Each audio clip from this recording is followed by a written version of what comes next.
I always knew that old age comes suddenly, like a fall downpour on a summer day. You're still working, bending over children's mouths, fitting braces that will cost the parents of little patients a tidy sum, and then you wake up one morning and realize it's time to retire. 45 years in the same office with the same smell of antiseptic and metal. 45 years of me, Cordelia Price, straightening crooked teeth for the people of Auburn.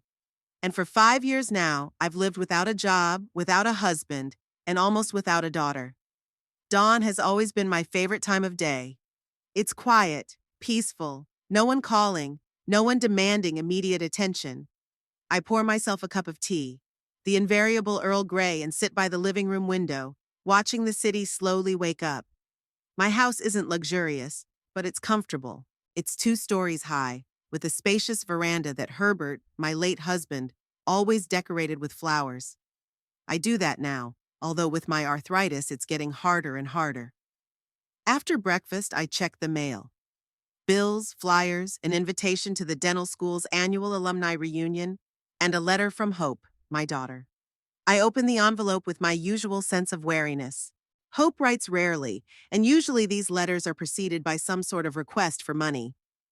Mom, Kieran and I would like to visit you on Saturday. We have some important news. I hope you're not too busy. I grin. Busy. What could a 75-year-old widow do in the small town of Auburn? Except counting her savings or making shopping lists. There's also a book club on Thursdays and meetings with former physician colleagues once a month. Not much for someone who used to work 12 hours a day.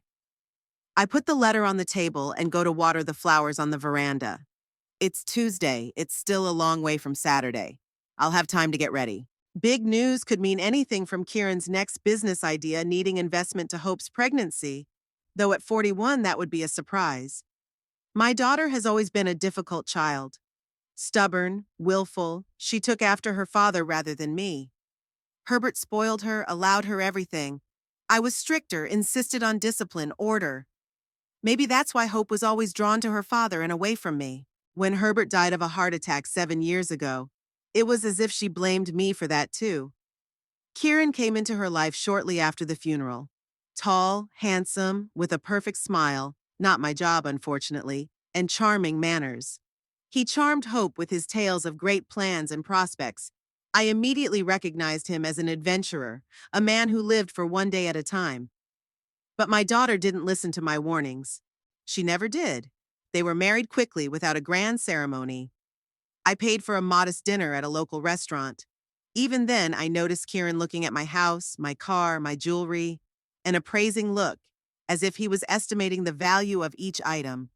From then on, money became the main topic of our rare conversations. Mom, could you lend us some for the down payment on the apartment? Mom, Kieran has a great business idea, but he needs startup capital. Mom, we're having temporary difficulties. I was never stingy. I helped them, often and generously. But each time the sums got bigger and the explanations more vague. The last time Kieran had asked for $30,000 for some green technology project, I'd said no. For the first time.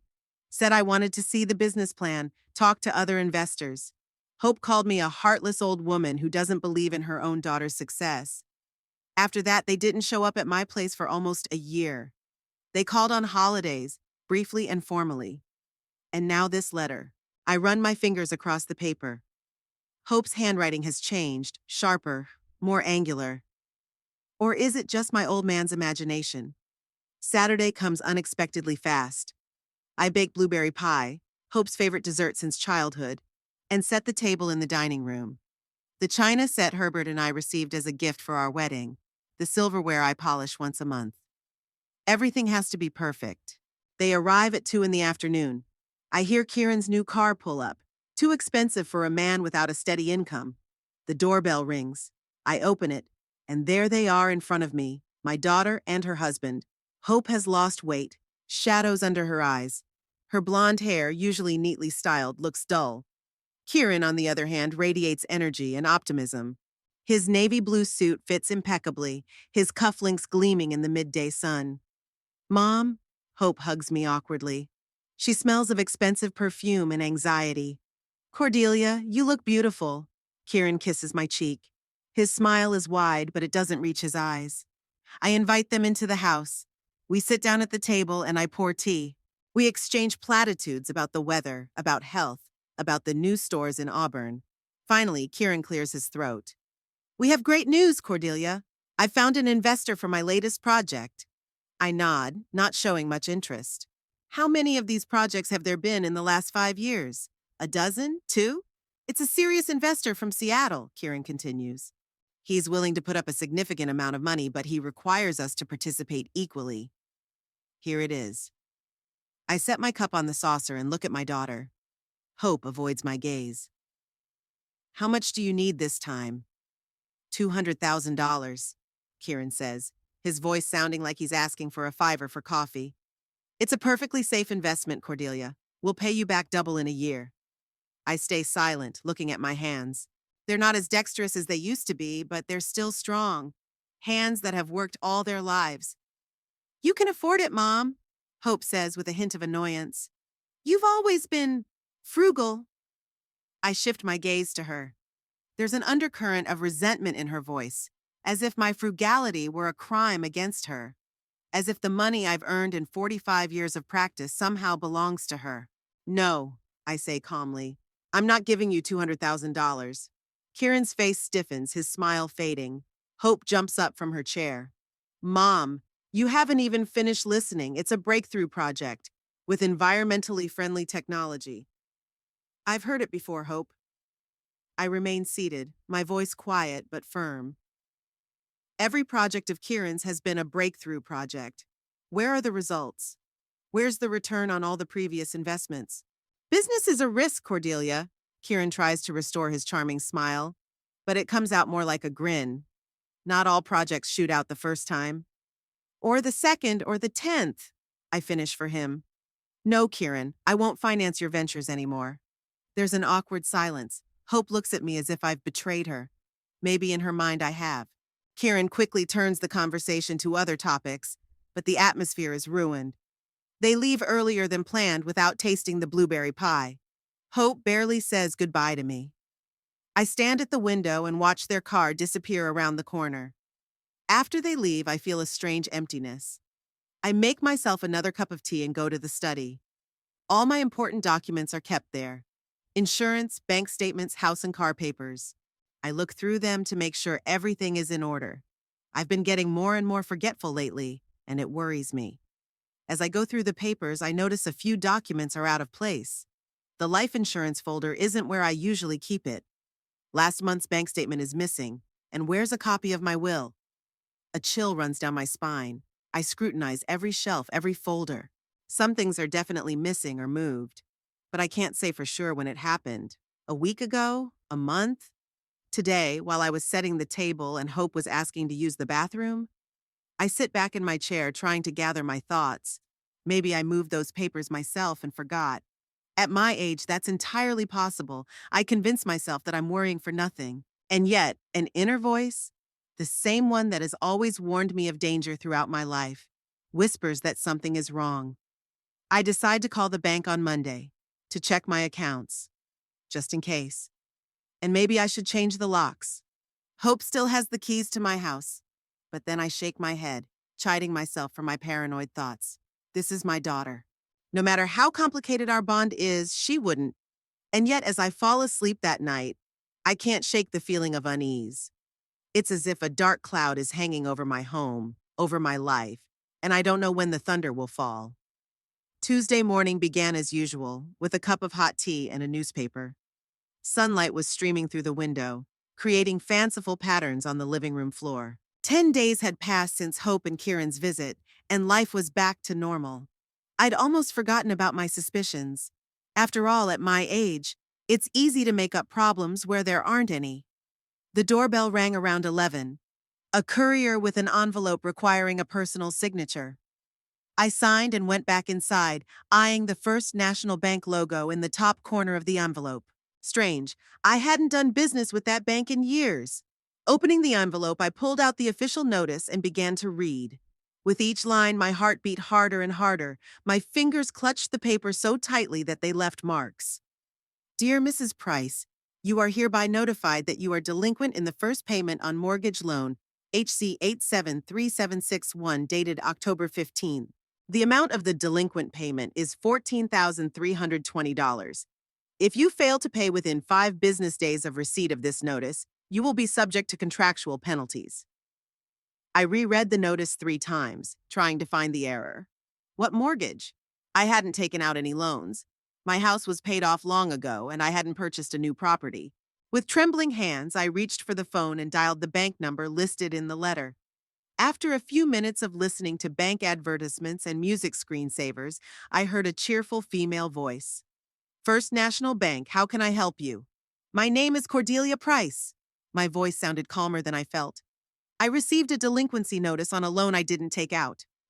Just a moment, Mrs. Price, I'll check the information. The pause dragged on. I could hear the click of the keypad on the other end of the line. Mrs. Price, according to our records, on October 15th, you took out a $2 million mortgage loan to purchase a property at 24 Crestview Avenue.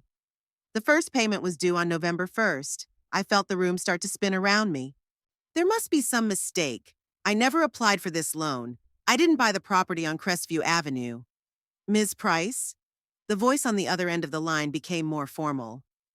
All documents were properly executed, verified, and signed by you in person in the presence of our officer. Your identity has been confirmed. That's impossible. My professional restraint gave a crack. I demand to speak to the manager, now. After another pause and several switchovers, I finally heard the voice of the customer service manager, who introduced himself as Simon Lawrence. For 15 minutes, I tried to explain the situation to him, but all he kept saying was that all the paperwork was correct. Mrs. Price, I understand your concern.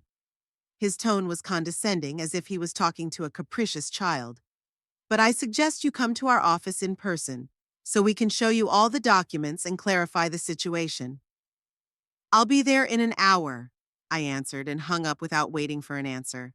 I changed into my best suit, navy blue with a perfectly ironed white blouse. I put on my pearl necklace, a gift from Herbert for our 40th anniversary. People often underestimate older women, writing us off as forgetful and helpless. I wasn't about to give the bank that opportunity. The First National Bank office was in a modern glass building in downtown Auburn.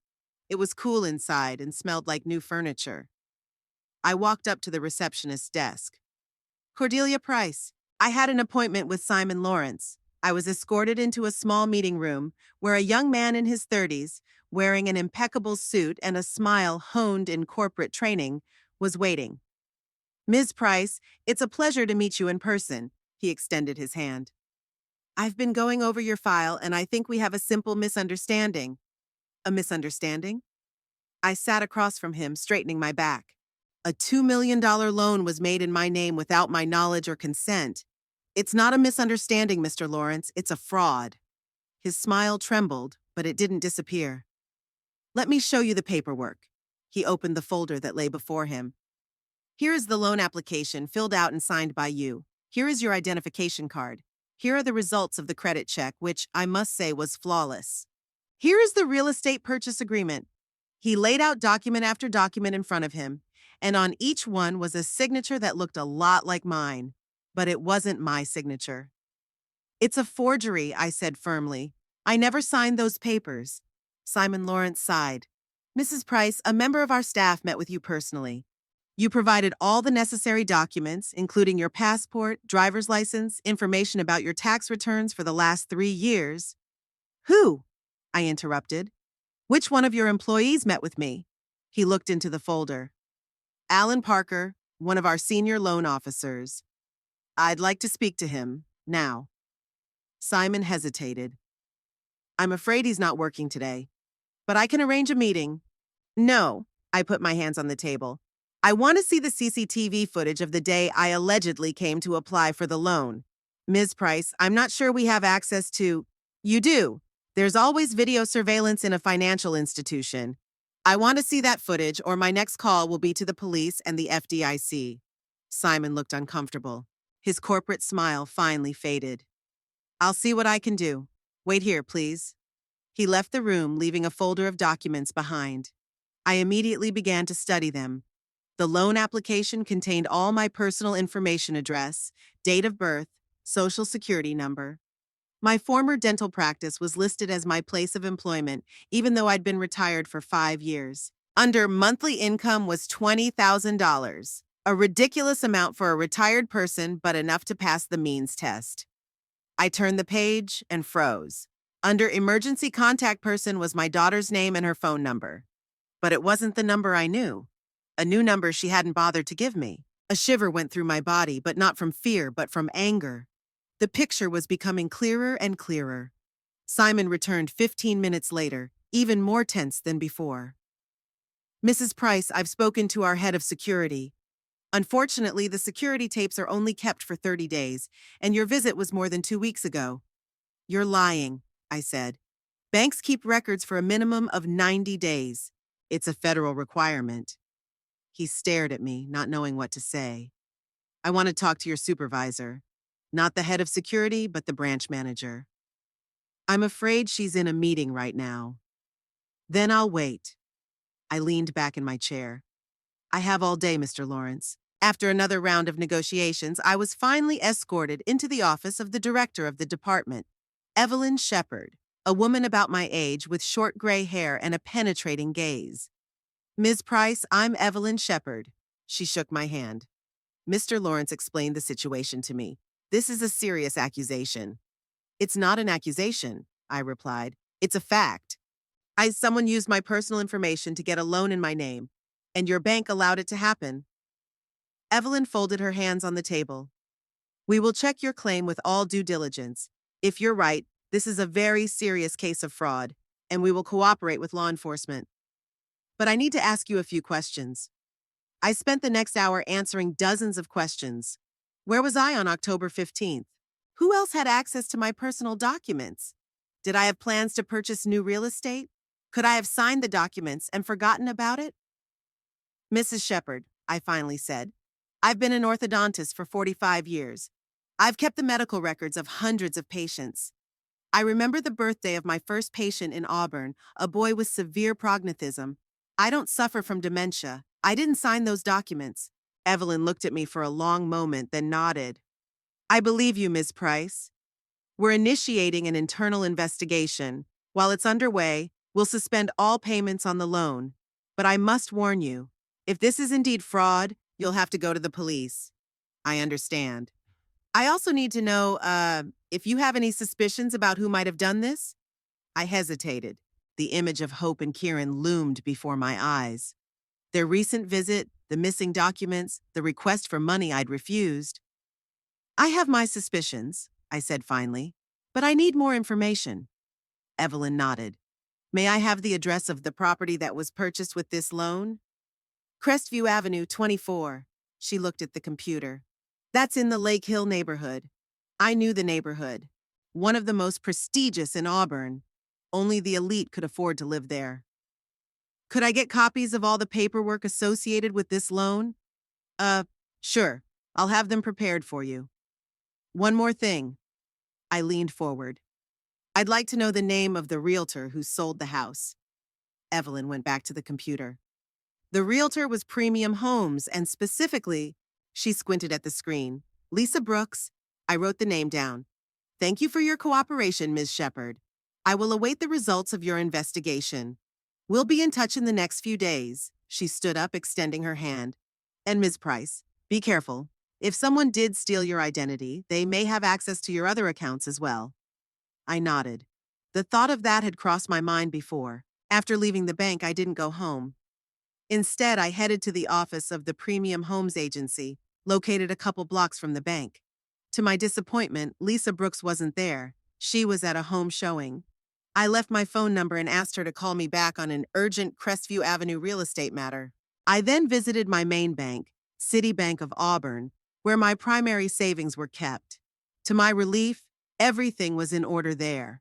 I requested that all accounts be frozen and additional security measures be put in place. Returning home late that night, I was exhausted but determined. I laid out copies of all the documents I had received from First National Bank on the kitchen table and began to study them methodically. The signatures on the documents were very similar to mine, but with slight differences that only a graphologist or myself would notice. The photo in the ID card was mine, but obviously old, taken from some archival documents. The contact information listed was my home phone number and an old email that I hardly ever used. I opened my laptop and began searching for information about the house at 24 Crestview Avenue. The website for the Premium Homes Agency had a few photos, a luxurious 5-bedroom mansion with a pool, a lake view. The perfect place for a couple starting a new life on someone else's money. My phone rang at 8 p.m. sharp. Lisa Brooks, the realtor, finally called back. Mrs. Price? This is Lisa Brooks from Premium Homes. I was told you wanted to talk to me about the Crestview property. Yes, Ms. Brooks. My voice was calm. I would like to know when the new owners plan to move in. Pause. And you are? I'm Cordelia Price, the person in whose name the mortgage for the purchase of this property was made. Pause again. Longer. Oh, Mrs. Price, of course.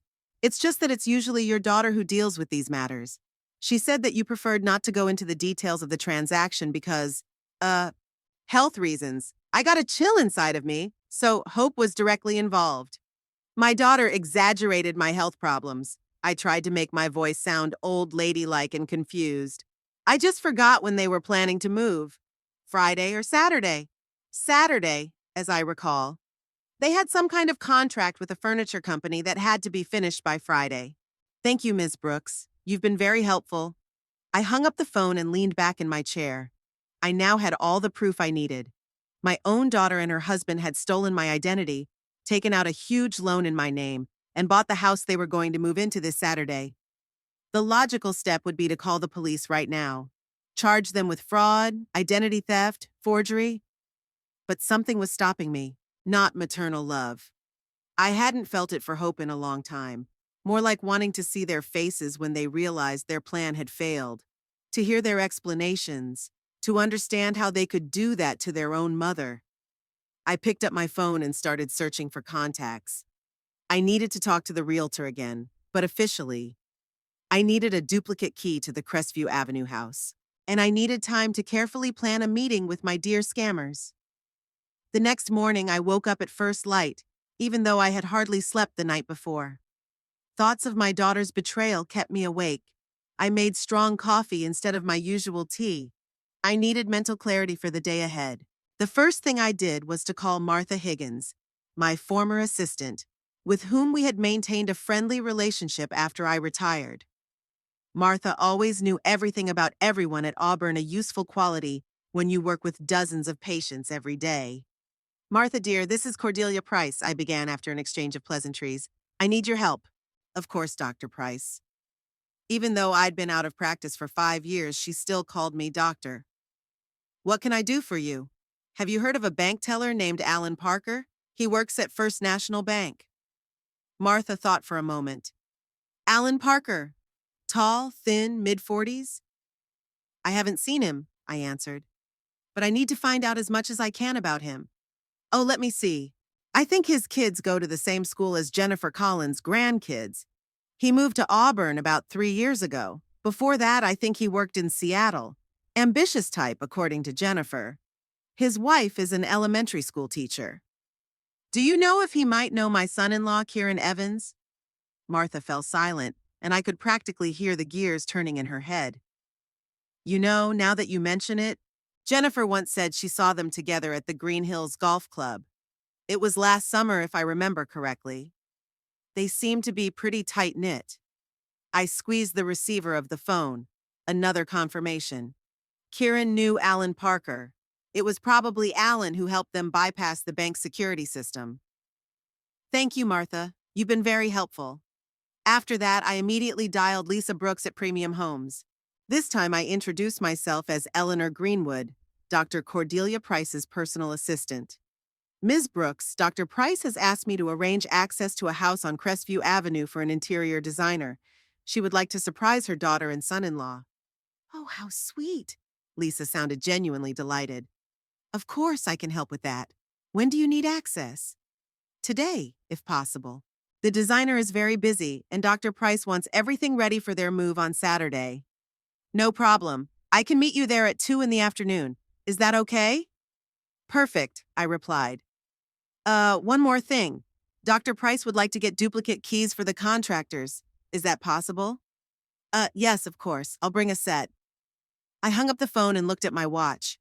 I had 5 more hours to prepare. I packed a small bag with the essentials: a change of clothes, toiletries, a phone charger, a few books, and of course, all the documents related to the fraudulent loan. Then I got behind the wheel of my Volvo, not a new model, but a reliable car that had never let me down once in 10 years. I drove toward Lake Hills to scout out the area before meeting with the realtor. The Lake Hill neighborhood lived up to its name and real estate prices. Perched on an elevated hill overlooking Cascade Lake, it was a collection of luxurious mansions surrounded by immaculately manicured lawns and gardens.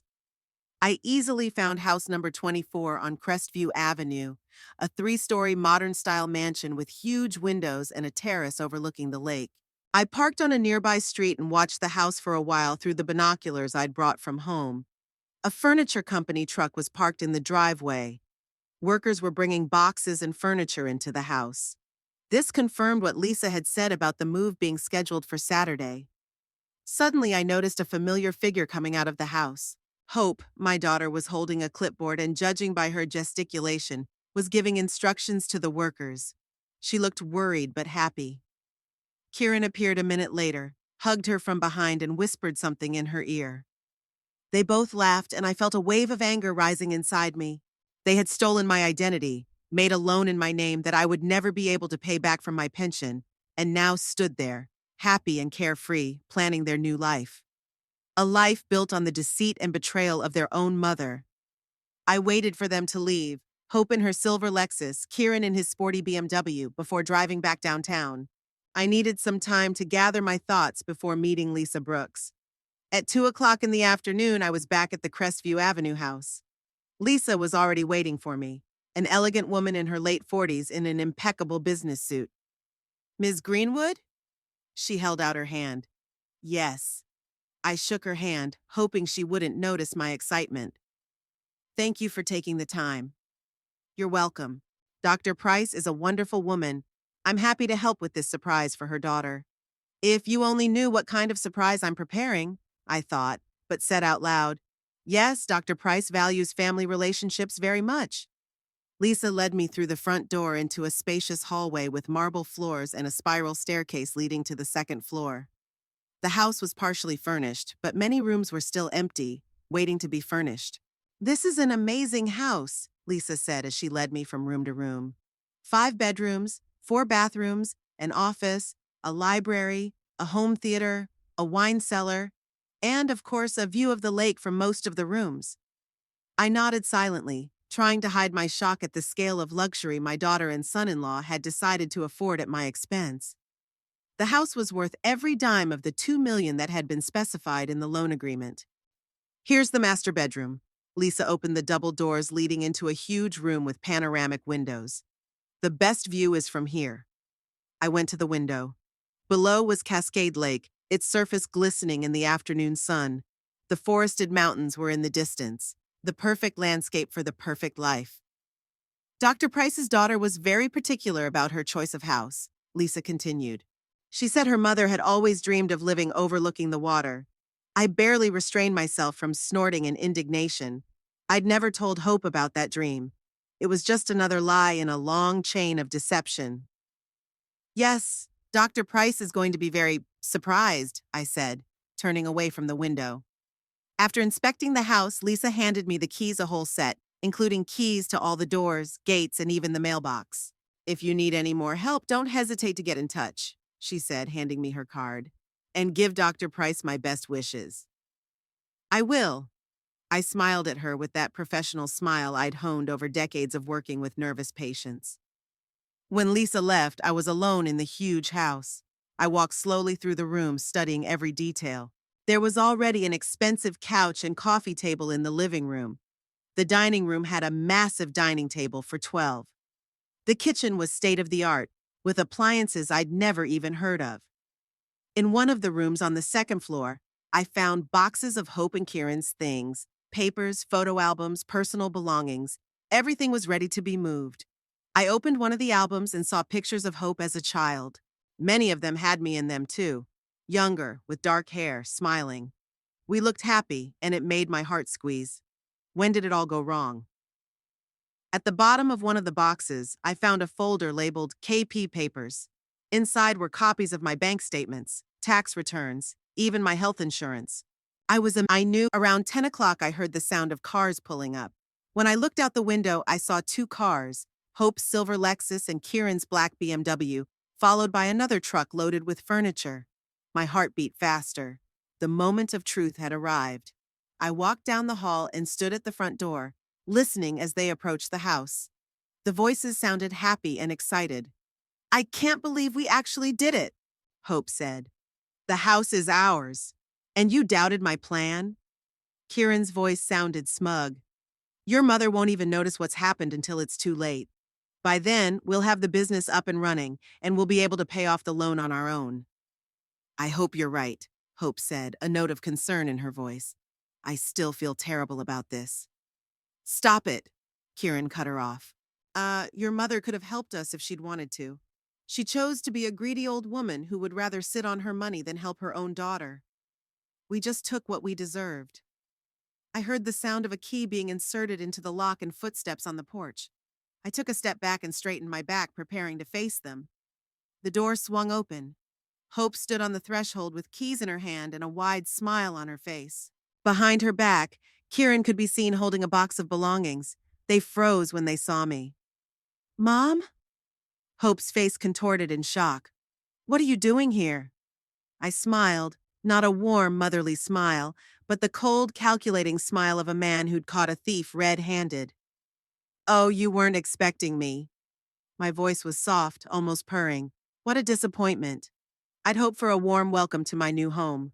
The color drained from Hope's face. The box slipped out of Kieran's hands and fell to the floor with a thud. They stood there paralyzed with terror, unable to utter a word. "Come in," I made an inviting gesture. "We have a lot to talk about." Hope entered the house first, her legs feeling like lead. Kieran followed her, his face white as chalk. I closed the door behind them, enjoying the sound of the lock clicking. It sounded like the beginning of justice. "Let's go into the living room," I said, in the tone I used to invite patients into my office. "We can talk more comfortably there." They followed me silently, like children caught stealing cookies. Only it wasn't cookies. It was $2 million and my reputation. In the living room, I pointed them to the couch and sat down in the chair across from them. It was covered in expensive leather and probably cost more than all the furniture in my bedroom. The irony of the situation didn't escape me. "So," I began, folding my hands in my lap, "which one of you would like to explain why you decided to commit a felony?" The silence lasted a full minute. Kieran was the first to find his voice. "Cordelia, it's not what you think." "What am I supposed to think, Kieran?" I interrupted him. "That you and my daughter just happened to take out a $2 million loan in my name? That you accidentally forged my signature on a dozen documents? That your friend Alan Parker at First National Bank accidentally helped you bypass security?" Kieran's eyes widened at the mention of Alan's name. Hope groaned softly. "Mom, we can explain." My daughter finally spoke, her voice trembling. We never meant to hurt you. We just decided to steal my identity." I spoke softly, but every word was sharp as a scalpel. "Just decided to take out a loan that I could never pay back with my pension? Just decide to ruin my credit history and maybe send me to jail for fraud I didn't commit?" "No." Hope stepped forward. "We would never let you get hurt. We were going to pay off the loan ourselves. You wouldn't even know about it." I let out a short laugh. "And how would you have done that? With what money? You've spent the last 5 years living from one failed project to the next. You're always asking me for money. All of a sudden, you're going to pay off a $2 million loan?"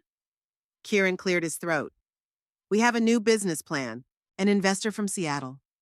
"The same investor you needed $200,000 for?" I shook my head. "Don't lie to me anymore, Kieran. I spoke to your realtor, your banker. I know you've been planning this scam for months." Hope began to cry, her shoulders shaking with sobs. Kieran put his hand on her shoulder, but she dropped it. "Mommy, we're sorry," Hope said through her tears. "We were desperate. Kieran had lost his job, we were in mortgage arrears, we were threatened with eviction. We had no choice." "There's always a choice," My voice remained firm. You could have gotten a job like millions of people do. You could have sold your expensive Lexus and rented a smaller apartment. You could have been honest with me about your problems instead of stealing and lying. We tried, Hope exclaimed. We asked you for help, but you said no. You've always been so frugal, even when Daddy died and left you everything. I felt anger rising inside me, but I held it back. This is no time to get emotional. I denied you $200,000 for another of Kieran's business ventures. But I've never denied you any real help. I've given you over $50,000 in the last 5 years. I paid your medical bill when you had appendicitis. I bought you a new car when the old one broke down. Hope lowered her head. Kieran looked like he was looking for a way out.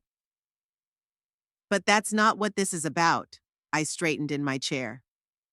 It's about the fact that you've committed a serious crime. Loan fraud, identity theft, identity forgery. These are federal offenses that carry real sentences. What are you going to do? Hope asked quietly. I pulled a file folder out of my bag. I've already done a lot of things. I've contacted the bank. They've started an internal investigation.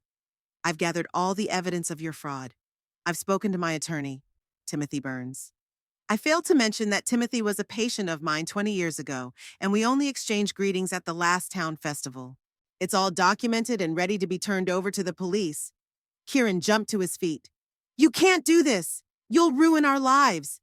And you were trying to ruin mine, I replied calmly. Sit down, Kieran. We're not finished yet. To my surprise, he obeyed. His self-confidence crumbled like a house of cards. We'll fix it, he said, grasping at straws. We'll cancel the loan. We'll put everything back the way it was. That's impossible, I shook my head. The contract's already signed. The money's been transferred to the seller of the house. The bank has already started an investigation. Your friend Alan is probably cleaning out his desk by now. Hope looked at me with widened eyes. What do you mean? I mean that when I reported the fraud to the bank, they were obligated to launch an internal investigation. Your husband and his friend aren't as smart as they think they are. They left a trail. Emails, phone calls, meetings without proper documentation. It's all easily traceable. Jesus, Hope whispered. Kieran looked like he was going to throw up. Cordelia, you have to listen to us. We never meant for you to find out about this. We just wanted to use your credit history to get a loan that we wouldn't have gotten with our credit history. We were going to pay back every cent. With what money, Kieran? I repeated. You've been unemployed for 8 months. Hope works as a receptionist at a clinic with a salary that barely covers your running costs. Where would $14,000 a month to pay off this loan come from? I have a job offer, Kieran said. At a technology company in Seattle, 6-figure salary. I was supposed to start next month. I looked at Hope, looking for confirmation. She nodded, but somehow tentatively. And you decided the best way to start a new job was to commit a federal felony? I shook my head. Even if that's true, Kieran, what are you going to tell your new employer when they run a standard background check and discover you're under investigation for fraud? Kieran turned even paler, if that was possible. We just wanted a better life, he whispered. A home worthy of us. Worthy of you? I repeated his words without emotion. You feel you deserve a $2 million house you can't afford, so much so that you're willing to steal the identity of your mother and mother-in-law. That's an interesting insight into what you deserve. Hope raised tear-reddened eyes at me. What are you going to do, Mom? Are you going to send us to prison? Your own daughter? I stared at her for a long time. In that moment, I saw not a grown woman who had committed a serious crime, but a little girl who had broken my favorite vase and was afraid of punishment. But this was not a broken vase. It was a betrayal of the deepest order. I haven't decided yet, I said at last. That's why we're talking now and not in front of the police. Kieran jumped at the opportunity. Cordelia, we'll do anything you say. Anything. Start with the truth. I leaned back in my chair. I want to know everything. How you planned it. Who else was involved. When you decided it was a good idea to steal from me. Hope and Kieran exchanged glances. Then Hope took a deep breath and began to speak. It started after we asked you for $200,000 and you said no. We were desperate. Our mortgage was already 3 months past due. We were facing eviction. And whose fault was it that you bought a house you couldn't afford? I asked. Hope ignored the question and continued. Kieran met Alan at the golf club last year. They became friends. When Kieran told him about our problems, Alan mentioned that there are ways to get around the system. Did he suggest that you steal my identity? No, Hope answered quickly. He suggested using your credit history to get a new loan. He said it's done a lot. Kids use their parents' credit history to get better terms. And you didn't think it was illegal? We thought it was kind of a gray area, Kieran intervened. Alan said that if the payments were made on time, everyone benefited. I shook my head, disbelieving such naivety. Or was it not naivety, but deliberate self-deception? When did you decide to take $2 million? When did you decide to buy this particular house?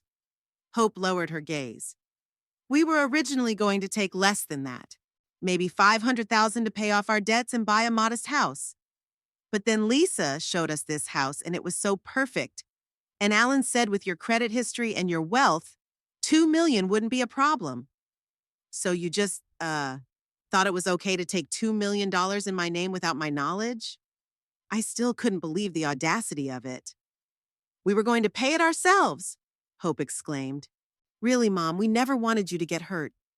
But how? I asked the question again. You can't afford the payments on this loan. With Kieran's new job, Hope started. Which is probably in doubt now, I finished for her. What if Kieran hadn't gotten the job? What if he'd lost it again a month later? What if something had happened to him? Who would have paid then?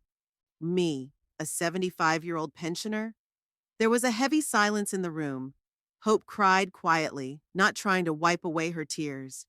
Kieran stared at the floor, his hands clenched and unclenched in his lap.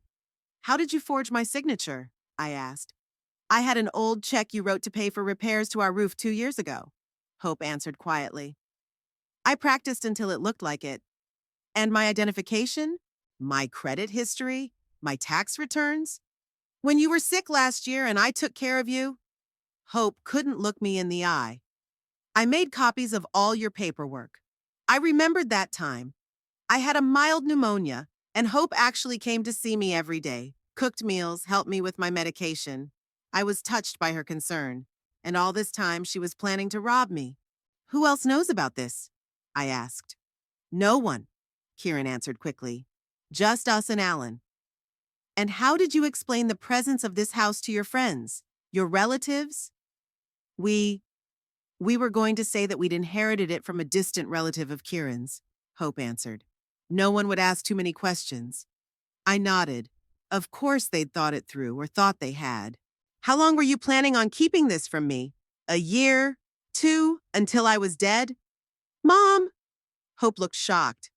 We never thought about you dying. Did you? I raised an eyebrow. Because that's the only scenario in which your plan could have worked in the long run. If I were to die, the loan would probably be written off or passed to you as my heirs.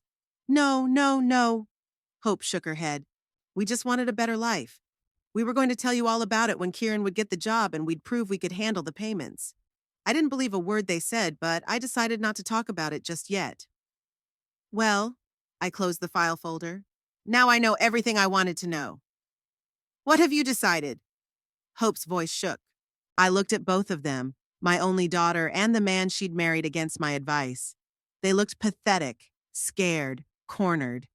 Part of me wanted to forgive them, to give them another chance. But the more rational part realized that this wasn't a case where forgiveness would solve the problem. This wasn't a family dispute. This was a felony. I haven't decided yet, I finally answered. But for now, I think you can pack your things and get out of here.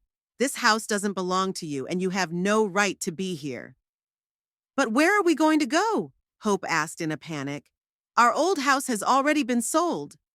It's not my problem. I stood up, signaling that the conversation was over. You're adults. You made your decisions, now live with the consequences. Kieran stood up too. You can't just throw us out on the street. This is our home. We signed a contract. You forged my signature on the contract, I corrected him.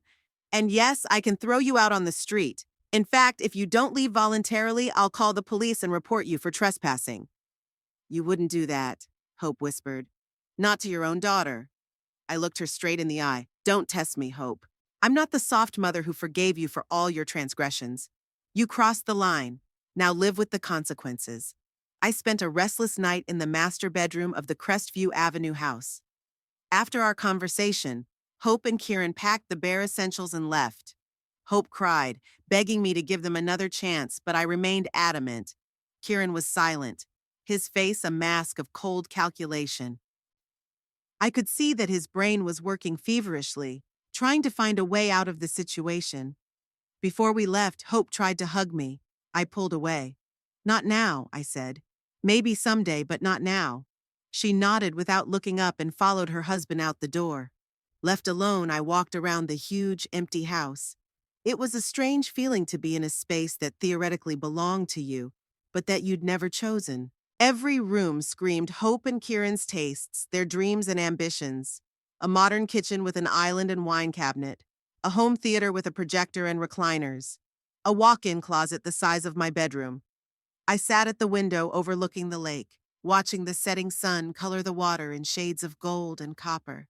Such beauty on the outside, and such pain on the inside.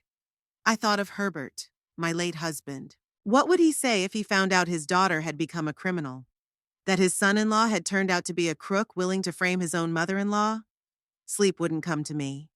I tossed and turned in the huge bed that should have been Hope and Kieran's marital bed, but now belonged to me by a wicked irony. Before dawn, I got up, made myself some tea, and began planning my next move. In the morning, I called the bank and made an appointment with Evelyn Shepard for 10 o'clock.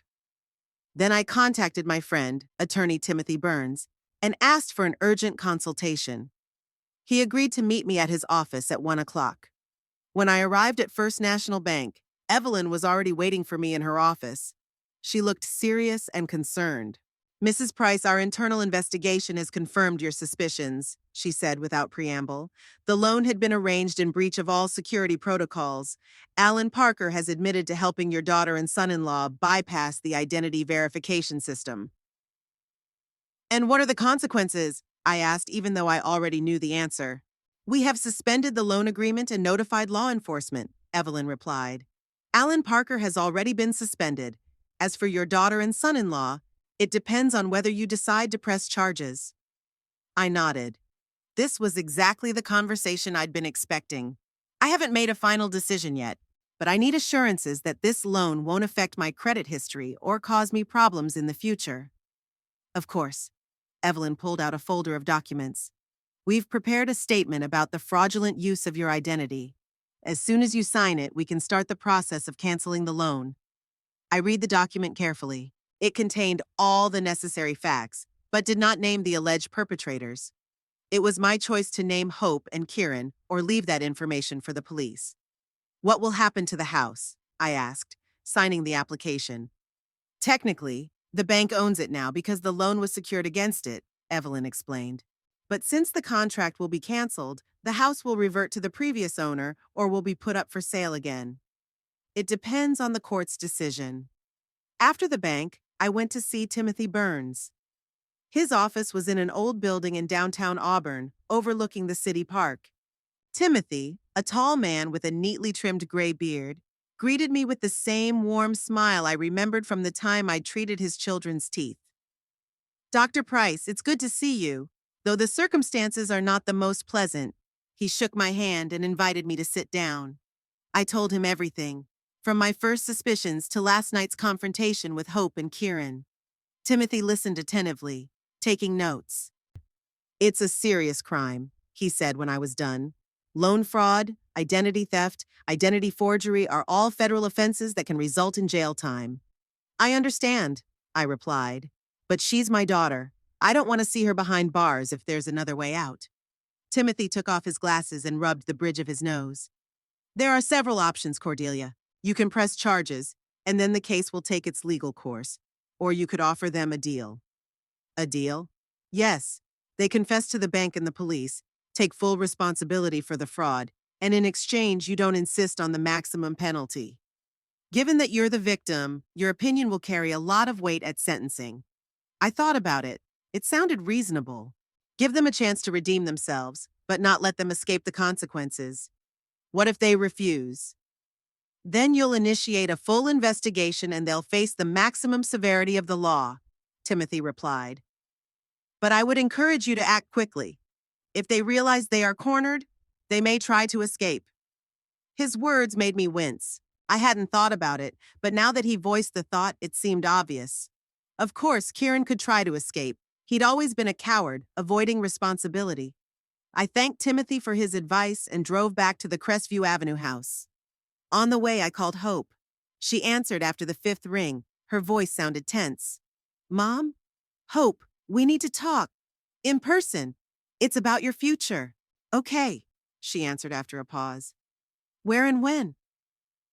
At the Crestview house. Tonight at 6 o'clock. You both have to come. We will. I heard Kieran's voice in the background, but I couldn't make out what he was saying. Don't be late, I said, and hung up. I spent the rest of the day preparing for this conversation.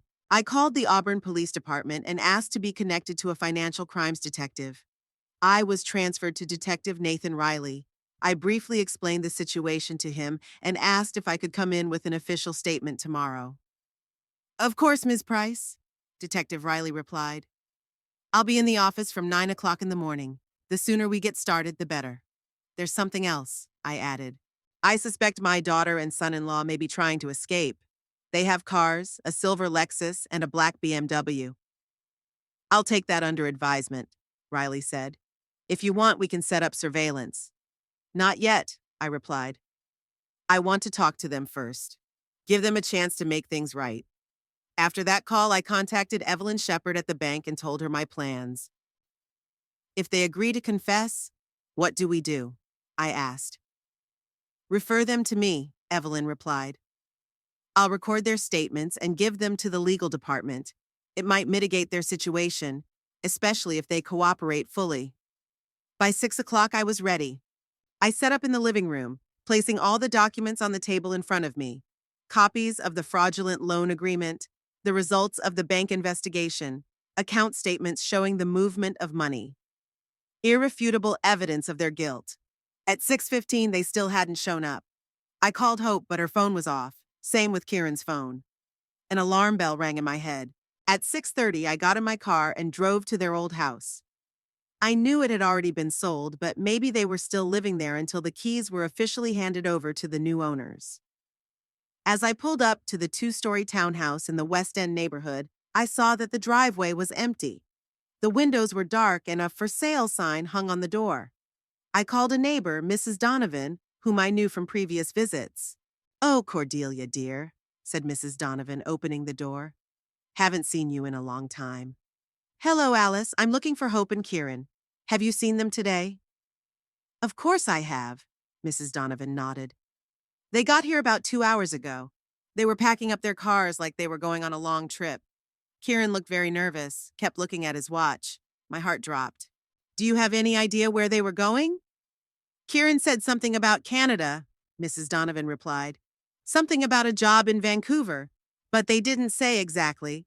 I thanked my neighbor and went back to the car, so they decided to run. Instead of confronting me and trying to solve the problem, they chose to cowardly flee, cross the border, start a new life under different names, leaving me to deal with the consequences of their crime. I called Detective Riley immediately. They're on the run, I said without preamble. Presumably to Canada. They've got a 2-hour head start. Are you sure? Riley's voice became instantly focused and businesslike. Their neighbor saw them packing. Kieran mentioned Vancouver. I'll contact the Border Patrol right away, Riley said. Can you come down to the station right now to file a formal report? That way we'll have probable cause to detain them. I'll be there in 20 minutes.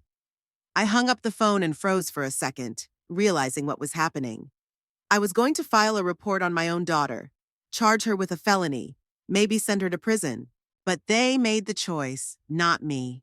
By running away, they confirmed their guilt and their unwillingness to take responsibility. I couldn't let them get away with it. I was met at the police station by Detective Riley, a gaunt man in his 50s with shrewd eyes. He escorted me to his office where I detailed the situation and signed an official statement. We've already contacted Border Patrol, Riley informed me when I was finished. Their cars are on a watch list at all Canadian border crossings in Washington state and Idaho. We've also sent an APB to the airports in Seattle, Portland, and Spokane. Thank you. I felt strangely calm, as if everything that was happening was a dream from which I was about to wake up. Ms. Price. Detective Riley looked at me sympathetically. I understand how difficult this is for you. Not everyone can find the strength to do what you did. I nodded, not trusting my voice. We'll let you know as soon as we have news, he added. In the meantime, go home and get some rest. You've done all you can. As I was heading for the door, I turned around. Detective Riley, if you catch them. They're not going to stay in jail for long, are they? It's their first offense. Riley thought about it. It's hard to say for sure. Loan fraud and identity theft are serious charges. But given that you're the injured party, your opinion will matter in sentencing. If you don't push for the maximum sentence, the court may be more lenient. I nodded and walked out of the station. My car seemed to bring me back to the Crestview Avenue house on its own. I mechanically climbed the porch steps, opened the door, and entered the empty hallway. Now all that remained was to wait. The bell rang around 11 o'clock in the evening. I was sitting on the patio looking at the lights reflecting in the dark waters of the lake when my phone rang. Detective Riley's number. Mrs. Price, we've got them in custody. I exhaled, not realizing I'd been holding my breath the whole time. Where? At the border crossing in Blaine, Washington. They were trying to enter Canada in your daughter's car. Border Patrol did a standard check and found them in the system. They're on their way back to Auburn under escort. Did they say anything? Mr. Evans is refusing to talk without a lawyer. Your daughter admitted that they were planning to start a new life in Canada. She also mentioned that it was her husband's idea to run away instead of meeting you. I felt a tear roll down my cheek. Of course, Hope was trying to put the blame on Kieran. She'd always done that ever since she was a little girl. But it wouldn't work this time. They're both guilty. When can I see them? I asked. They'll be brought here by noon tomorrow. The preliminary hearing will probably be set for the day after tomorrow. You can visit them in the detention center after the paperwork is done. I thanked the detective and hung up. Then I dialed Evelyn Shepard's number. Despite the lateness of the hour, she answered almost immediately. Mrs. Price, any news? They were apprehended trying to cross the border into Canada, I said. They will be taken to Auburn tomorrow. I'd like to know what's going to happen to the loan and the house. Since the fraud has been proven, the loan agreement will be canceled, Evelyn replied. As for the house, the bank will probably file a claim against the former owner for the money. It will be decided in court. And if I want to buy the house, legally with a decent loan, pause on the other end of the line. It's possible, Mrs. Price, but are you sure you want to do that? After everything that's happened? I looked at the dark lake outside the window, at the stars reflecting in its waters. I haven't made up my mind yet, but I want to know that I have that option. Of course you do. Let's discuss it when the situation is a little clearer. After talking to Evelyn, I sat on the terrace for a long time, thinking about everything that had happened in the last few days. The betrayal of my only daughter, her husband's greed and selfishness, about how easily they were willing to ruin my life for their own gain. But I've also been thinking about what comes next, about the trial that would surely draw the attention of all of Auburn, about how my former colleagues and patients would react when they learned that the daughter of respected orthodontist Cordelia Price was a fraud and a thief, about the years in prison that might await Hope and Kieran. I felt no joy at the thought of their punishment, only weariness and deep sadness. It wasn't a victory. It was a defeat for all of us. Hope and Kieran's trial began 3 weeks after their arrest. I sat on the hard bench in the King County courtroom, watching my daughter and son-in-law being introduced. They looked pale and haggard in their prison robes. Hope had lost weight, her eyes red from crying. Kieran kept a straight face, but there was fear in his gaze. I hadn't spoken to them since the arrest. Hope had called me several times from the detention center, but I hadn't picked up. Her attorney, a young man named Jeremy Foster, tried to contact me to discuss a possible plea deal, but I referred him to Timothy Burns. I wasn't ready for a face-to-face. The prosecutor, a stern, middle-aged woman named Anna Chang, laid out the charges: loan fraud, identity theft, forgery of documents, conspiracy to commit a financial crime. Each charge sounded like a nail in the lid of our family's coffin. Defendants Hope Evans and Kieran Evans. Judge Michael Brown's voice echoed through the courtroom. Do you understand the charges? They answered almost simultaneously, their voices quiet. Yes, Your Honor. How do you plead? Guilty or not guilty? There was a pause. Hope looked at her lawyer, then at me. I met her gaze without emotion. Kieran was whispering with his defense attorney, a tall man in an expensive suit. Guilty, Hope finally said, her voice shaking. Not guilty, Kieran said at the same moment. A whisper rippled through the room. I wasn't surprised. Of course, Kieran would try to get out of it. It was in his nature to frame others to save himself. Judge Brown raised his hand, calling for silence. Hope Evans pleaded guilty. Kieran Evans pleads not guilty. Hope Evans' sentencing hearing is set for next week. Kieran Evans' case will be heard in a full trial. As the hearing ended and the defendants were led out of the room, Timothy Burns approached me. It's going as we expected, he said, shaking my hand. Hope's confession will help her get a lighter sentence. Kieran, on the other hand, is playing a dangerous game. How much time is Hope facing? I asked, even though I already knew the answer. Given that it's her first offense and she's pleaded guilty, it's probably a year to 3 years in prison plus probation upon release. Kieran could face up to 10 years if the court found him guilty, especially considering his attempted escape and refusal to plead guilty. I nodded. A year in prison for my daughter, that was what I'd feared. But the choice was hers, not mine. What now? I asked, feeling tired of this whole process. Now we need to prepare for your testimony at Hope's sentencing hearing and at Kieran's trial, Timothy answered. Your words will carry a lot of weight. You must decide exactly what you want to say. On the way home, to my real home, not the Crestview Avenue mansion, I pondered Timothy's words. What did I really want to say to my daughter? What did I feel? Anger, disappointment, pain, all together and more.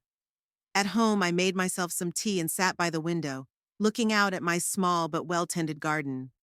Herbert had always loved to tinker with plants.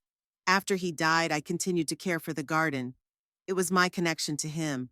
What would he say about what happened? What would he do if he were me? 2 days later, I got a call from Evelyn Shepard at the bank. Mrs. Price, I have news. Alan Parker has agreed to cooperate in exchange for a reduced sentence. He's given full details of his involvement in the fraud and provided evidence against Kieran Evans.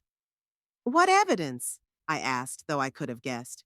Emails, phone records, even a recording of a meeting where Kieran offered him money for helping him bypass the bank's security system. I sighed. Kieran was not only a crook, but a fool to leave traces of his crime. What would happen to the house on Crestview? I asked. The bank officially canceled the loan agreement. The money will be returned to the seller, and the house will go back on the market. But as we discussed earlier, if you are interested in buying it, we could arrange a mortgage for you on very favorable terms. It's the least the bank can do after everything that's happened. I'll think about it, I replied, even though I knew I would refuse. This house will forever be linked to my daughter's betrayal. On the day of Hope's sentencing, the courtroom was nearly empty. A few reporters from the local papers, a couple of curious people, me and Timothy. No friends or family of Hope's. Apparently, the news of her crime had scared away anyone who once considered themselves her friend. Hope looked even worse than last time.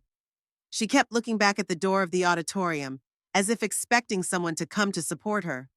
But no one came. Even Kieran's parents, who always praised her so much and called her the perfect daughter-in-law, chose to stay away. Judge Brown began with an overview of the case, then turned the floor over to Prosecutor Chang. Your Honor, despite the guilty plea, we believe Hope Evans' crime deserves serious punishment. Not only did she betray her mother's trust, but she committed a carefully planned financial crime that could have had devastating consequences for the victim. Then, Hope's attorney took the stand. Your Honor, my client is deeply remorseful for her actions. She has fully admitted her guilt and is willing to suffer the punishment she deserves. But we ask the court to take into account that this is her first offense, that she is cooperating with the investigation and testifying against other participants in the crime. We also ask that we take into account the family circumstances that led to this unfortunate incident. I felt myself tensing up. What family circumstances did he mean? Was Hope planning to accuse me of his crimes? Ms. Price, Judge Brown looked at me. Do you wish to address the court? I rose from my seat, feeling all eyes on me. Hope looked at me with hope and fear. Yes, Your Honor. I walked up to the witness stand. My heart was beating fast, but my voice remained firm. Your Honor, I am Cordelia Price, mother of the defendant and victim of this crime. I would like to say a few words about what happened. The judge nodded, inviting me to continue. My daughter Hope and her husband Kieran deceived me in a most cruel manner. They stole my personal documents, forged my signature, took out a loan in my name, and bought a house I could never have afforded. They counted on me, as an older woman, either not noticing the fraud or being too weak to stand up to them. I paused, gathering my thoughts. But it's not just about money and credit. It's about trust. It's about family. I lost my daughter long before this crime. I lost her when she started to see me not as a mother, but as a source of money. When she chose lies and deceit over honest conversation. When she put her own desires ahead of my well-being. Hope lowered her head, her shoulders shaking with quiet sobs. I'm not asking for the maximum sentence for my daughter. I realize prison won't fix what's broken between us. But I'm not asking for leniency either. Hope made her choice. Now she has to live with the consequences of that choice. I looked right at the judge. I'm severing all ties with my daughter. After she serves her sentence, whatever the court deems just, I want no contact with her. I am rewriting my will, excluding her from inheritance. It is my choice, and I make it with a heavy heart, but with the firm conviction that it is the right decision. I returned to my seat without looking at Hope. I knew that if I looked at her now, I might flinch. And I couldn't afford to. Judge Brown recessed for a decision. 30 minutes later, he returned to deliver his verdict. Hope Evans, the court finds you guilty of loan fraud, identity theft, and forgery. In light of your guilty plea and your cooperation, the court sentences you to 18 months in prison with the possibility of parole after 12 months on good behavior. Upon release, you will be supervised for 3 years. You are also ordered to pay restitution to the bank and attend a rehabilitation program for financial criminals. Hope nodded, accepting the sentence. As she was being led out of the hall, she turned around, trying to catch my eye, but I was staring straight ahead. Kieran's trial lasted 2 weeks. With Hope's and Alan Parker's testimony and a lot of documentary evidence, his guilt was irrefutable. He received 5 years in prison without the possibility of parole and a $100,000 fine. When it was over, I felt not relief, but only emptiness. I had won, but at what cost? 3 months passed. Life was slowly falling into a new direction. I sold my old house and bought a small apartment on the outskirts of Auburn, away from the places associated with the memories. I began volunteering at a local pediatric dental clinic, helping underprivileged children receive quality care. It gave me purpose, gave my days meaning. One morning, I got a call from the secretary at the prison where Hope was being held. Mrs. Price, your daughter is asking for a visit. She's made several requests. Would you be willing to see her? I was silent, not knowing what to say. Part of me still loved Hope, despite everything that had happened. But the other part couldn't forgive the betrayal. Tell her I'm not ready, I finally said. Maybe later, but not now. That same day, I received a letter from Kieran. It surprised me. I was sure he hated me for putting him in prison because of me. In the envelope was a short note and Hope's divorce papers, already signed by him. Cordelia, I know you are probably the last person Hope would want these papers from, but I have no other contacts at large. I want nothing more to do with your daughter. She betrayed me by testifying against me. This whole thing was her idea all along, and now I'm paying the price for her ambition. Kieran?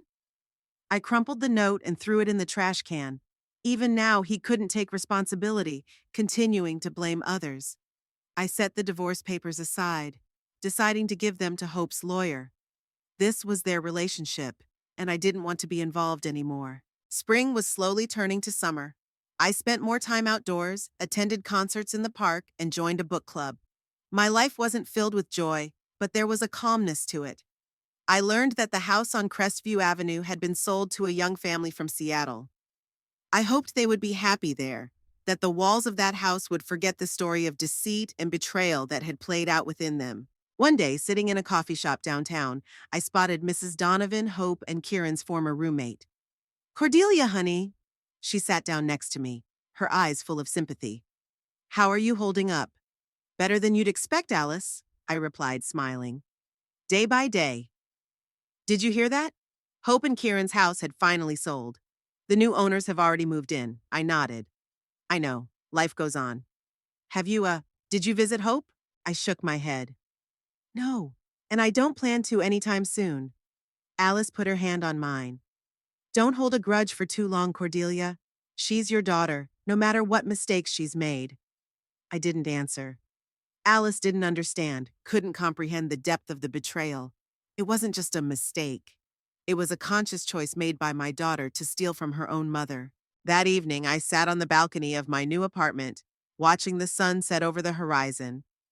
I had a photograph in my hand, an old snapshot of Hope, Herbert, and me smiling into the camera lens during our last vacation together. Hope was 16 at the time and full of life and hope. When did things go wrong? At what point did money become more important to her than family? I knew that sooner or later I'd have to meet her. Not for reconciliation. That bridge had been burned, but for closure. To say what needed to be said and let go of the past. But not now. The wounds were still too fresh. Maybe in a year when Hope got out of prison. Maybe then I'll find the strength to look her in the eye. In the meantime, I'm gonna live my life. Without toxic relationships, without betrayal, without the constant fear of being used by those who were supposed to love me. I put the picture in my desk drawer and closed it. The past was in the past.